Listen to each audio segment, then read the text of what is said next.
Welcome to Olympus Mons, a music review program here on YouTube. I'm Clinton Wilcox, your host, and today I wanted to do something a little bit special.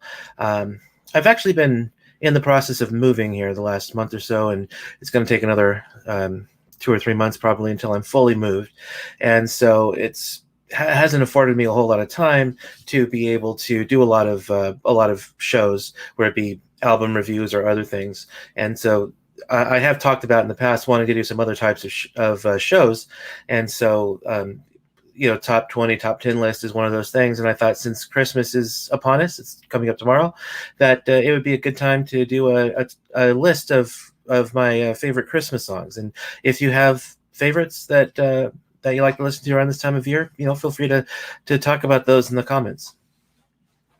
Now, I compiled a top 22 list, and I love Christmas music.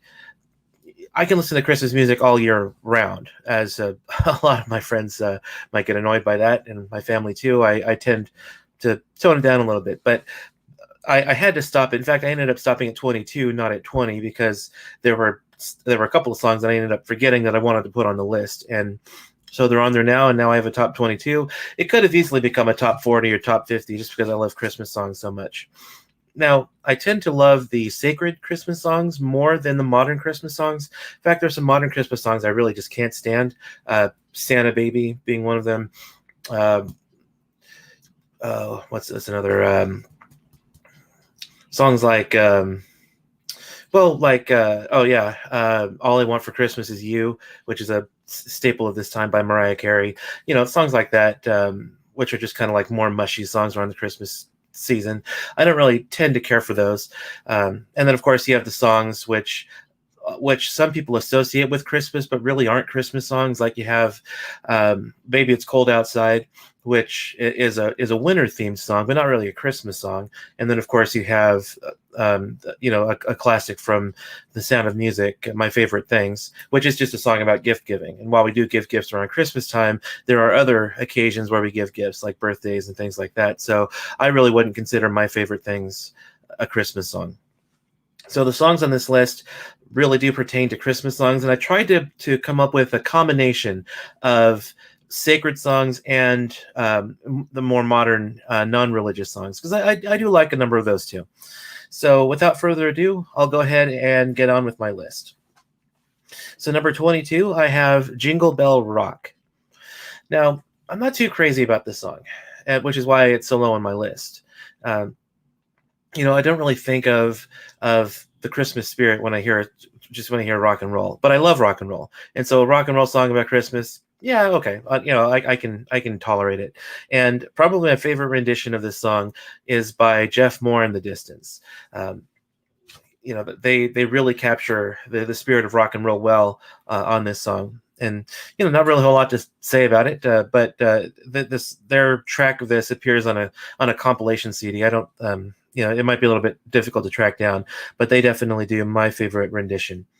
Number 21 is "Please Come Home for Christmas" by the Eagles. I'm a piano player. I'm not a huge Eagles fan. I do like some of their songs, but as a piano player, I have actually played this song at some Christmas gigs I've done before, and so I just enjoy the fact that it's just kind of a straightforward sort of piano ballad. So yeah. So that's a good one. Song number 20, I would say, is "Last Christmas" by Wham, which, of course, this song, and even arguably "Please Come Home for Christmas," "Last Christmas" really isn't a Christmas song. Just like Die Hard isn't really a Christmas movie. Sorry, I don't mean to offend anybody, but being set on Christmas is a necessary condition, not a sufficient one, of being a Christmas movie. And so something like "Last Christmas" by Wham is really more of a love song set during Christmas. It's not really a Christmas song. But I do have a special place in my heart for Wham and for George Michael. He's a great singer at any rate. And, Wham had some classic 80s hits. So "Last Christmas" just doesn't really feel like the Christmas spirit until I hear "Last Christmas" at least once. So that's why I went ahead and put it on my list. So number 19, I have a song by a band which a lot of people have likely heard of, but may not be familiar with this one. The song is "Evergreen" by a band called Switchfoot. And you can only find this one on a compilation, a Christmas compilation called Happy Christmas. I believe it's on the first volume. Actually, I believe it appears on two volumes, Volume 1 and Volume 4. But this one is really more of a winter themed song. They do have another song called Old Borrego, which is really more of a Christmas song. But I've always enjoyed Evergreen because number one, there's a lot of words to it. And I like songs that have a lot of words because it tends to add more meaning to a song than a song that you just repeat over and over again. Like Feliz Navidad, fun song. I enjoy it. I've played that one too. But it's not really substantive. It's just a song about wishing you a Merry Christmas, which is fine. But I prefer songs to have a little bit more substance too. Those will most likely be my favorite songs, even though I tend to enjoy the songs that aren't quite so substantive, like Feliz Navidad, which incidentally is a song that I forgot to put on my list, which I would probably add on if I was doing a top 30. So Evergreen by Switchfoot is my number 19. Number 18, I would say, is Santa Claus is Coming to Town by Bruce Springsteen. Now, again, as a piano player, you would think I would like Bruce Springsteen because he has a lot of just old-timey piano-driven rock and roll, but I can never really get into Bruce Springsteen for some reason. But this song, I really enjoy this rendition of Santa Claus is Coming to Town. It starts off just kind of whimsically with Bruce talking to his band saying, hey, have you all been good this year? Is Santa going to bring you a new saxophone? All these kinds of things. And then just kind of kicks into high gear once the song gets rolling. And it's just a really fun rendition of this secular Christmas classic. Song number 17 is a bit of an oddball too.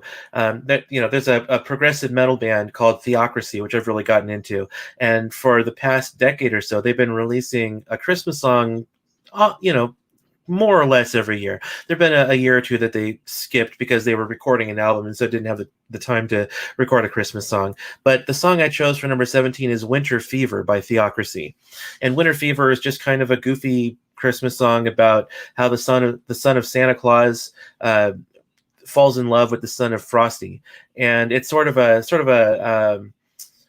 star-crossed lovers kind of thing, like Romeo and Juliet, where Santa's son Santa does not approve of their relationship, but I think he calls himself Festus Claus, I think is the name of the protagonist in the song. But yeah, so Festus, falls in love with Santa's daughter, and Santa does not approve of their relationship. And so it's kind of an epic rock opera, I think it's like 12 or 13 minutes long. Like a brief, not really epic, but like a brief rock opera about the woes of this relationship and trying to be together despite Santa not approving of their relationship. So it's just kind of a fun song, and it's pretty diverse too. It has the speed metal, which Theocracy is really known for, and then around the middle kind of goes into like a jazzy kind of bass driven thing, and it's just a really cool song, even though it's really more tongue-in-cheek and not really meant to be taken seriously. Number 16 is, of course, a secular classic, Run Rudolph Run, and it was originally, I believe, by Chuck Berry, but my favorite version of this song would definitely be the version by Lynyrd Skynyrd. I'm not really huge on Southern rock, but Lynyrd Skynyrd, I think, definitely has my favorite version of Run Rudolph Run, even though Chuck Berry's version, of course, is really good as well. Nothing much to say about this one. It's just a straight-ahead rock and roll tune about Rudolph, So number 15 would be Sleigh Ride. Now, this is a song, I've talked a little bit about some of the songs I played at Christmas gigs with some of the worship bands and rock and roll bands I've played with. This is one I've actually done with a few different concert bands. I'm a classically trained clarinetist, and I've actually played Sleigh Ride. I played it in high school, and I played it with my college concert band. I believe it was originally composed by the Boston Pops Orchestra and recorded by them. And so it was originally without any lyrics. And it's just really cool. It's an instrumental tune designed to just give you an impression of a sleigh ride. And at the end, of course, there's a trumpet which imitates the sound of a horse braying, which is just really cool. It's just a really cool tune overall. But then sometime later, a lyricist put some lyrics to it and had someone record it. And so, I prefer the Boston Pops Orchestra instrumental version. But if we're talking about version with lyrics, I think Relient K actually has my favorite version of it. They do more of like a lounge version of this song, where it just kind of starts off with just sustained piano chords and just singing the very first verse, and then once that verse ends, it kicks into like a little bass, doom doom doom doom doom doom doom doom doom, just kind of like a little bass lounge, laying down like a just a bass groove with like the piano over it, and it's just a really cool version of the song. And I would say that their version is probably my favorite version of the song with lyrics. Without lyrics, of course, I enjoy the Boston Pops Orchestra original version of this one. Okay, so let's see, where was I on this one? Sleigh Ride 15. Number 14, I would say, is Go Tell It on the Mountain. Now, this is a song I don't really love. I grew up Southern Baptist, and this was a song that we used to do fairly often. It's like kind of a Southern Baptist Christmas staple is "Go Tell It on the Mountain." In fact, when we did it at church when I was a kid, we added in some like goofy vocal things where every time the verse would end, like the guys would just sing boom boom boom go tell it on the mountain. It was just kind of goofy, but I think the reason that I put it on this list, even though it's not a song I love, is because my favorite version of this song is the version by Big Daddy Weave. Now, I've never really been a huge fan of Big Daddy Weave. I don't have any of their albums, but I heard this version on one of the Wow Christmas CDs. I believe it was specially recorded for that compilation. And their version is just really, really cool. It starts off really kind of mysterious with just some like strings going off in the background and a little bit of like synthesizer and stuff. It's just a really, really cool version of it. I can't really describe it. I would just encourage you to go check out that song. Their version is just really, really cool. Okay, so number 13 then would be It's the Most Wonderful Time of the Year. Again, not really a song I'm crazy about. You hear it all over the radio, of course. Some of the classic versions of the song, such as if you listen to the soft rock station, they usually play it for like a month around Christmas time. I don't know if they do that nationally, but here locally, there's a soft rock station that does that. But number one, it really does capture my feeling about Christmas because I love Christmas. It's my favorite time of the year. And so I think the song, even though I'm not crazy about the song itself, I think it really does capture the excitement that I have for Christmas. And so my favorite version of this song would be the song by New Song. Now, of course, New Song is known for that really cheesy Christmas shoes song, which does not appear on my list. But if you can overlook that, and they, of course, recorded a trilogy of Christmas Shoes, Christmas Hope, and one other on one of their Christmas albums. But their version of It's the Most Wonderful Time of the Year, I really enjoy it. New Song, even though they do have some cheesy songs like the Christmas Shoes, they're actually a really, really good kind of adult contemporary pop band. That's not usually my speed, but New Song it does a really, really good job, even though they're not really on my list of bands to listen to all the time. And their version of It's the Most Wonderful Time of the Year is really, really Chicago-esque. You've got the keyboard lead just playing some like jazzy chords, and then of course you have like the trumpets going on over it. It's just a really, really cool version, which to my ears sounds a lot like Chicago. Like if Chicago had covered It's the Most Wonderful Time of the Year, it might sound like this New Song cover. So number 12 then would be Carol of the Bells. Now, of course, there have been a number of different versions of Carol of the Bells done throughout the years. I don't really have a specific love for the song itself, but just like with It's the Most Wonderful Time of the Year, some of the versions that I've heard of this song are really cool. Of course, Trans-Siberian Orchestra does a cool rendition of this, which is not just Carol of the Bells, but it's kind of a mashup with Carol of the Bells and God Rest Ye Merry Gentlemen. And so their version of the song is called Christmas Eve / Sarajevo, which of course is actually part of a concept album, which tells a story. So the Christmas Eve / Sarajevo song really fits in to this story that they're trying to tell through music. But I think that my favorite version of Carol of the Bells is probably the August Burns Red version. Now, of course, they're a very heavy band, and so their version of Carol of the Bells is just really, really heavy. It starts off kind of slow, kind of soft, but then it just kind of kicks into high gear, and it's just a really cool instrumental rendition of the song. Number 11 would be Hark the Herald Angels Sing. And now, this is a song to me, sort of like the first Noel. I've never really heard a version of the first Noel that I really, really like. I've heard a lot of versions of it, but it's just I just don't think it's a song that lends itself well to contemporary arrangements of it. And Hark the Herald Angels Sing was a song like that until I heard a version of it by Rebecca St. James. I'm not a huge fan of Rebecca St. James. She has some songs that I just kind of cringe at when I listen to, but she can rock with the best of them. And her version of Hark the Herald Angels Sing is just a really cool rock rendition of it. Not like rock and roll, but like, more like Evanescence kind of a rock song. And it's just a really cool version. And I don't know if she ever recorded a Christmas album, but this one I have on a compilation of Christmas songs. This one is definitely worth checking out. Her version of Hark the Herald Angels Sing. Number 10 is I Heard the Bells on Christmas Day. Now, this is a song which has I believe it has 7 stanzas to it. And so when you hear modern arrangements of this song, they always leave out at least 3 or 4 of the stanzas, which is really a travesty, because like the first Noel, it's really a song that the poem, the original poem by Henry Wadsworth Longfellow, you really have to take in its entirety, because at the end he talks about how he hangs his head in despair and laments that there's no peace on earth. And then, of course, God, his insights about God, that God's not dead, does not sleep, and that in the end, right will prevail. The stanzas that are usually omitted from modern versions are critical to understanding why Longfellow has that lament at the end, but those verses are always taken out of modern arrangements. So that's kind of a travesty. I think Casting Crowns probably has my favorite version of this, just like a like a piano in sort of like I think it's in a minor key. It's been a while since I've played it, so I'd have to go back and look at the music again.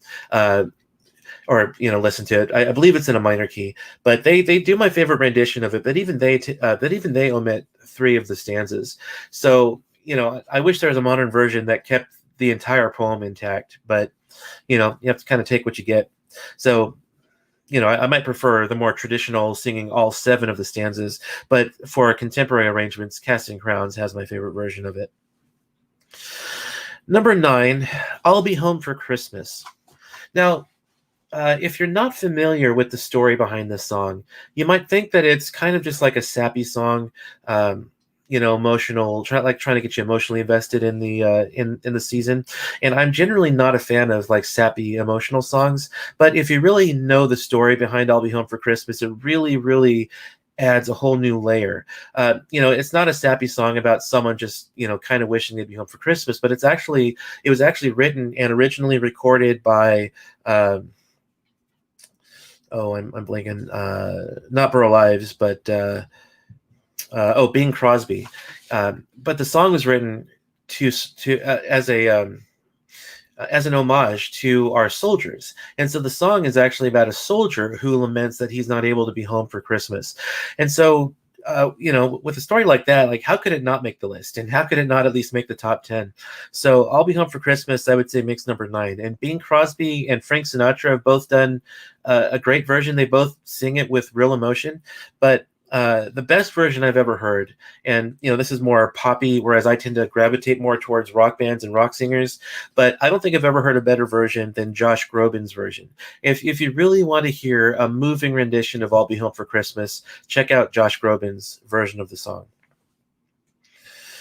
Number 8 would be "The Holly and the Ivy," which I originally heard from Mannheim Steamroller, and that's probably still my favorite version of this song. Because I was so familiar with their version of "The Holly and the Ivy," I didn't even know that there were actually words that go along with it until I just printed out the sheet music for it a year or two ago. I saw some versions that actually did have the lyrics to it, and so Mannheim Steamroller actually has liner notes about this song and how Holly and Ivy are both Holly. And I don't know the entire story behind these two, but like Holly is supposed to be like a non-religious image, and Ivy is supposed to be more of a religious image. And so the Holly and the Ivy are kind of merging the secular and the sacred in this song.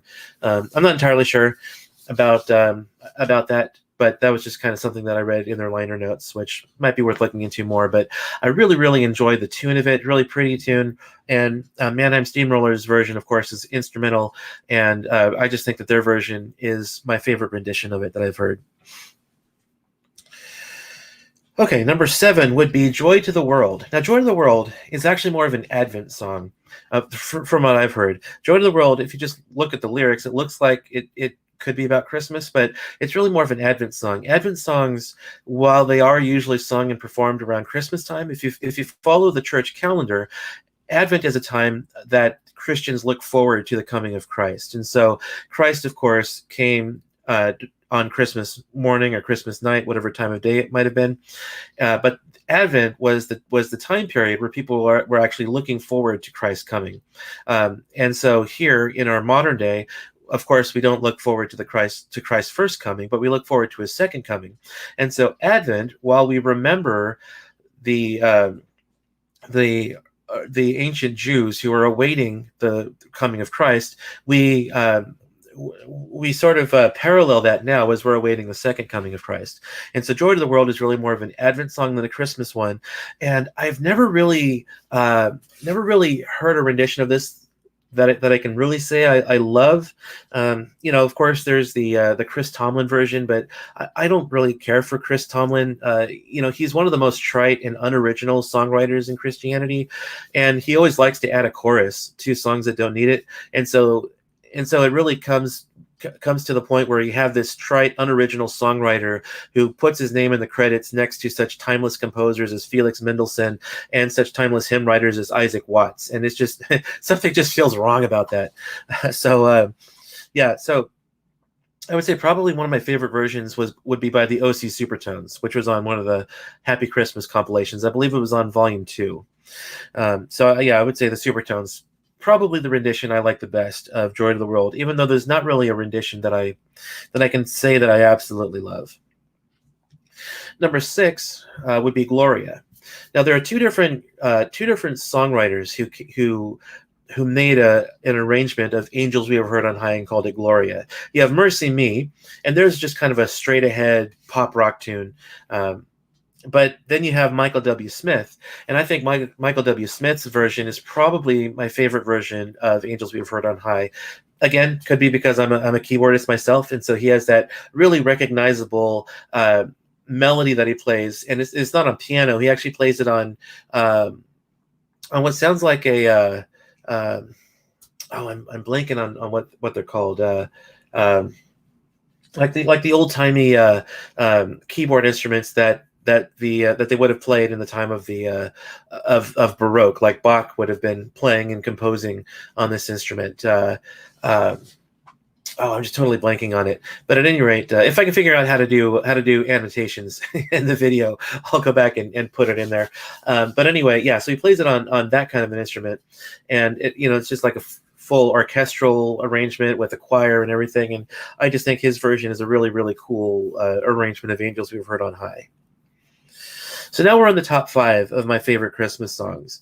Number 5 and 4 kind of go together. Number 4 I like just a little bit better than number 5, but both of these songs look at the Christmas story from the perspective of both Mary and Joseph. So number 5, I would say, is A Strange Way to Save the World by a vocal group called For Him.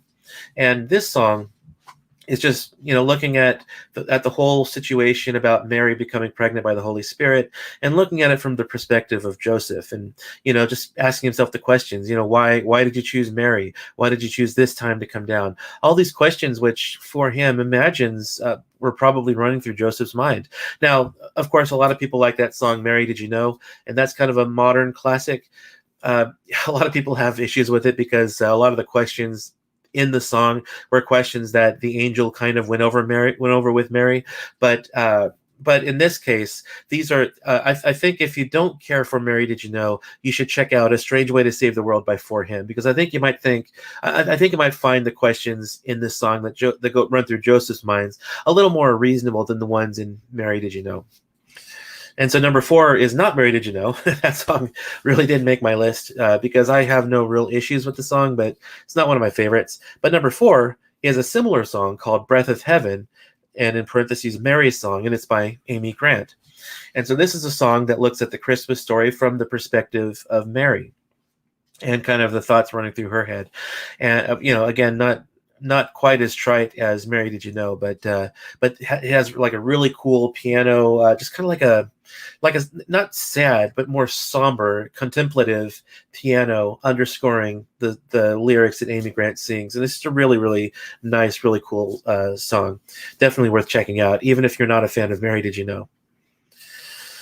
So now we're at the top three. Number three, I would say, is O Come, Emmanuel. And this one, of course, is another Advent song. And this one is more explicit even than Joy to the World, because in this one we're saying, we want the Emmanuel to come. We're awaiting his coming.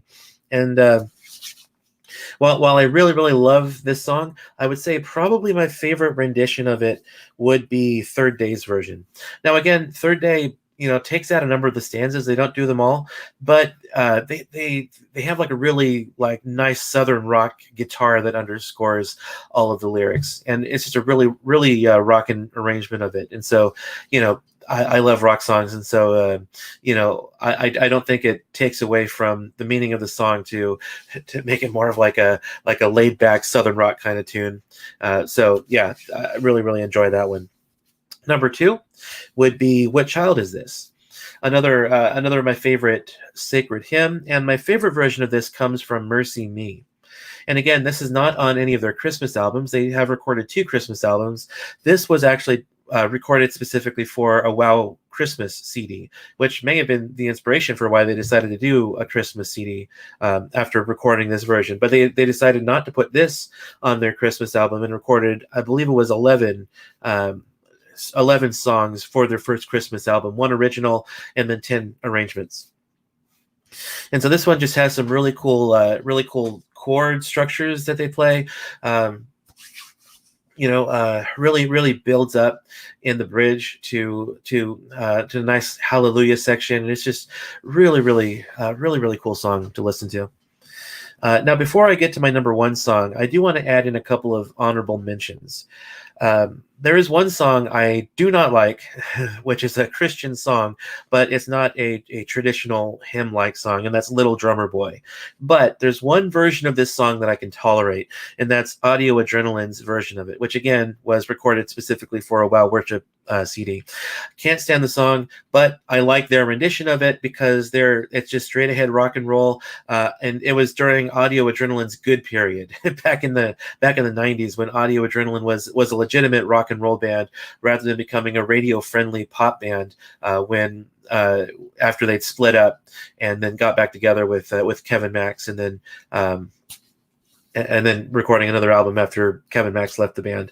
But their rendition of it I really enjoy. And then of course there's always the Christmas classic The Messiah by George Frederick Handel, which I couldn't do a top 20 list without mentioning. And of course there are other Christmas oratorios and things which have been written by classical composers, but I wanted to really make this list more of songs written for the church or written for public enjoyment on by rock bands and pop bands and things like that. I really wanted to keep it to that. Maybe one of these days I could do a top 10 of classical or Baroque or whatever orchestral / choral pieces composed for Christmas. But yeah, so I wanted to at least mention that before I went on here. And so my number one favorite Christmas song ever written would be "O Holy Night." And my favorite version of this is the Barlow Girl version. Of course, "O Holy Night" is really written more as like a somber kind of piece, but Barlow Girl really kicks it up a notch and makes a more rock guitar heavy version of the song. And it's just I just really enjoy their version. And "O Holy Night," I think probably is one of the songs that has the most meaning to me lyrics wise. And now, a list like this could really be rearranged depending on the day or depending on, the attitude of when I record it. I mean, What Child Is This could easily have made number one on my list because I really, really love that hymn too. That's one of my favorite hymns. What Child Is This, O Holy Night, and O Come, Emmanuel, probably my 3 favorite Advent / Christmas hymns ever written. And so those are my favorite versions of this also. So, like I said, I could have easily made this a top 40 or top 50, even a top 100, just because I love Christmas music so much. So, yeah, that's really all for my list. If you, uh, what are your favorite Christmas songs, and what are your favorite renditions of them? Let me know in the comments below. I'd love to hear, maybe get a conversation going. So, yeah, that's about all I have for today. I have a few things I'd like to do next week regarding this program. I want to do a CD review before the year ends, and then of course I want to do a top 5 best and worst albums that I listened to of 2020. And then finally, to close out the year, I just want to look back at all the albums that I listened to this year and do a brief little review of all the albums I hadn't talked about. I'll do brief reviews on my top 5 best and worst. I don't want to make the video too long, so I'll just do like a brief little review of them, let you know what I thought, why they made the top 5 best or worst on my list, and then all the albums I haven't talked about, I'll talk about them on my 2020 retrospective to close the year out. So thanks for listening in, and yeah, once again, let me know what your favorite Christmas songs are down in the comments.